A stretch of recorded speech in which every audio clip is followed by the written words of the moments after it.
We got bag at home. Hot because we're raising this temperature to like 800, right? So I'm going to too many specifics right now. Yeah. Been a long time coming. Yo, know you did me bad. When I see you, don't be running. We gon' do him like some trash. How my chopper start dumping. If no money. I guess I had to tell you guys what's what. So here, sulfur or no, the substrate with our precursor and sulfur. So we're gonna put all that bit in the motherfucking tube right over here. That looks like a pinch.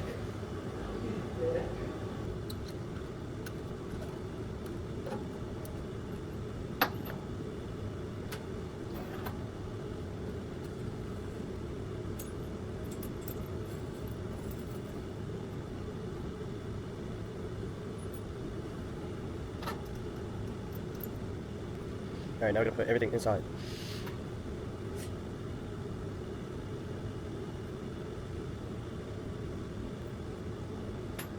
I should move the furnace.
Set a 10-minute timer.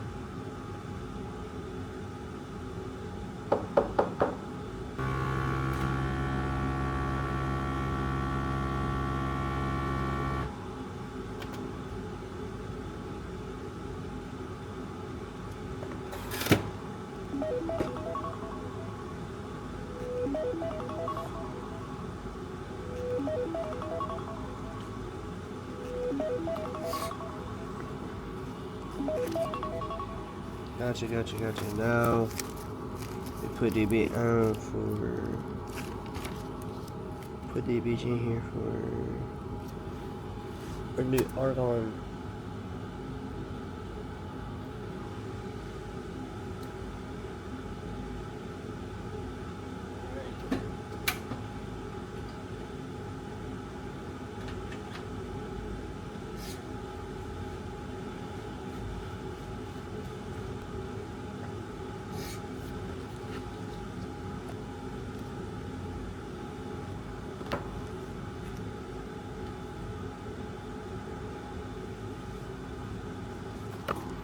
Alright, everything's growing right now. Everything is in the tank. And now we just wait. We wait 10 minutes and we gonna watch this shit grow.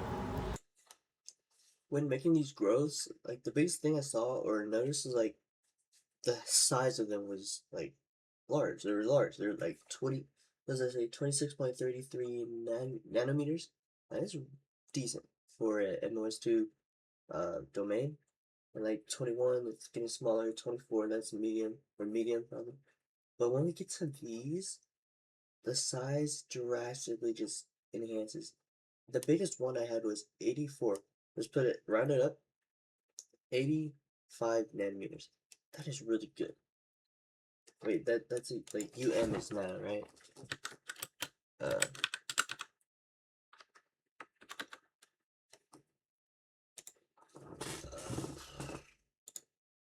micro. Okay. That's micro. Okay, well these are still freaking large. 85 micrometers. That's pretty freaking big for a fucking MOS2 growth. So I'm really doped about that. When I showed my professor and everything, he was like, really? He was like, fire, fire, fire, fire. But the biggest thing I found out about these growths right here, when making them, you see how they turn out into this star shape? Not necessarily star, but like they go kind of inward like a ninja star. It's not necessarily the best thing because they're supposed to be straight lines. They're supposed to be like straight triangles, sort of, more or less like this one, without like the colliding one right here, without the colliding particle right there. More like this right here. You see, it's very straight. Like ours are kind of like ninja stars. When I'm doing my research and like reading on different articles, I found out that that is due to a high excess amount of sulfur. So yeah, that was just not ideal, you know. So my next phase in like whatever growth I do, the best thing I can do is to create the distance between the substrate and the sulfur, make the sulfur go a little bit further out. But we have to have it because these are all in the tube, right? Right? And this part of the tube is still hot because we're raising this temperature to like 800, right? So I'm going into too many specifics right now. Yeah. I'm certainly gonna put these in my thesis over the summer and for like next semester, and showcasing like what this does and why it's the way it is and everything in between. I love this lab, honestly. It actually makes me want to think about getting like a physics, like double majoring in physics or getting a minor at least, in physics and or material science. So that would be fire, honestly. The idea behind to reduce to eliminate the concave in our MOS2 charcoal domains, the idea is to either reduce the sulfur amount and or just create a furthering the distance, because right now the distance between the substrate and the sulfur is about 9 inches.